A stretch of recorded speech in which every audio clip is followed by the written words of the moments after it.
I think a lot about the rules of Magic and our relationship to them. I think the rules of Magic are a lot like a car. Learning to drive is a complicated, sometimes difficult process, but once you've learned how, it takes very little effort to do it. But very few people understand the vast intricacies of a car.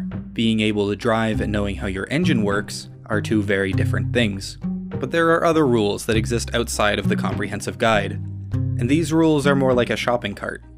They're simple, ordinary. You don't think about them, they're just part of the world.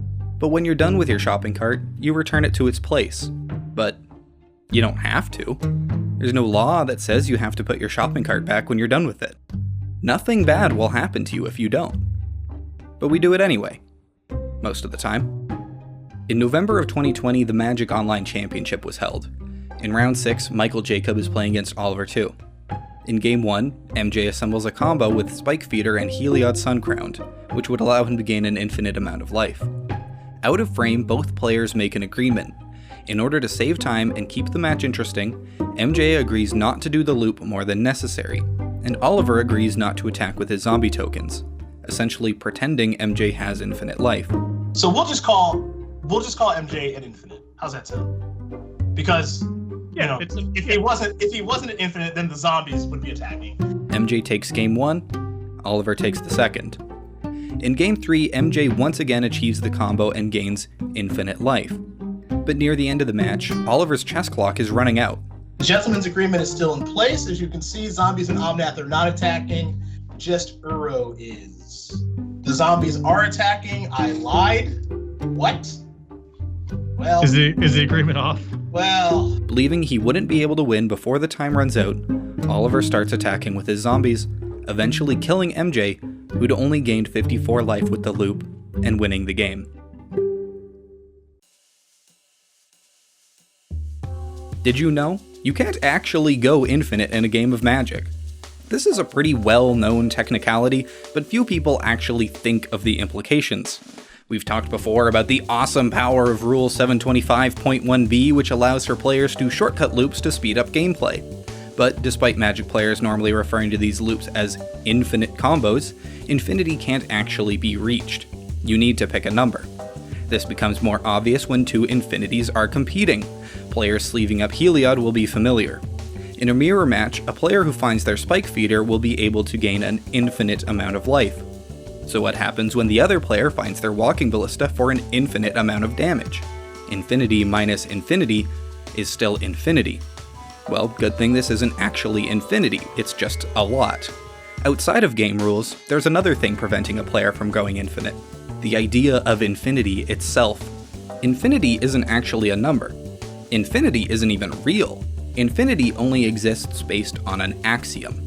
Axioms are statements or propositions that are taken to be true to serve as a starting point for further reasoning. They're true because we say they are, not because any physical law of nature says they are. Magic is full of stuff like this when you think about it. An axiom is a bit more of a specific thing, but rules are kind of similar.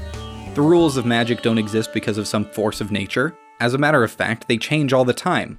The rules exist because we say they do. But they exist all the same, and we're able to follow them because we know they exist. The literature is provided to explain them. Tournament organizers and judges are able to enforce them, even though there's nothing physically preventing you from cheating.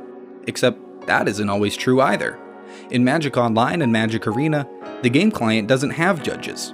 It doesn't have a tournament organizer. And it doesn't need one. The game handles the rules and carries them out. In Arena, there are things physically preventing you from cheating. The client just won't let you. It could be said that where paper Magic has rules, digital Magic has laws. It's like the difference between soccer and FIFA. In soccer, you aren't allowed to touch the ball with your hands. In FIFA, you can't touch the ball with your hands. But that doesn't mean things always happen the way they're supposed to. Sometimes the game has bugs. Sometimes things don't work the way they're meant to. Sometimes the limits of the software prevent you from being able to do things you should otherwise be able to do in paper Magic. One of the biggest limits is that Magic Online and Magic Arena both lack the ability to use shortcuts, meaning you can't demonstrate loops. This is simply a practical limitation of the software. Shortcutting relies on a human understanding that simply isn't possible for code to carry out.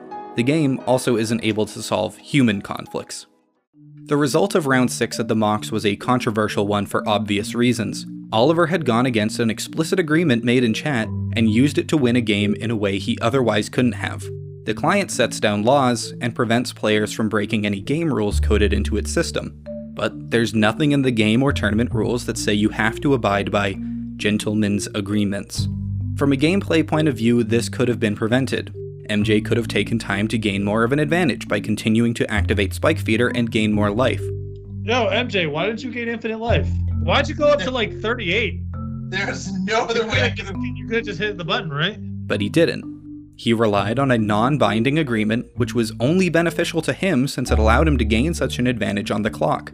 At face value, Oliver has done nothing wrong. But obviously a rule has been broken here. One that isn't recognized in the comprehensive guide or the MTR, definitely one that Judge NTGO is unable to enforce. The social contract was ignored. Oliver didn't put back his shopping cart. Later, Oliver would retroactively concede the match with an apology, reversing the result, and MJ would go on to win Mox 2019.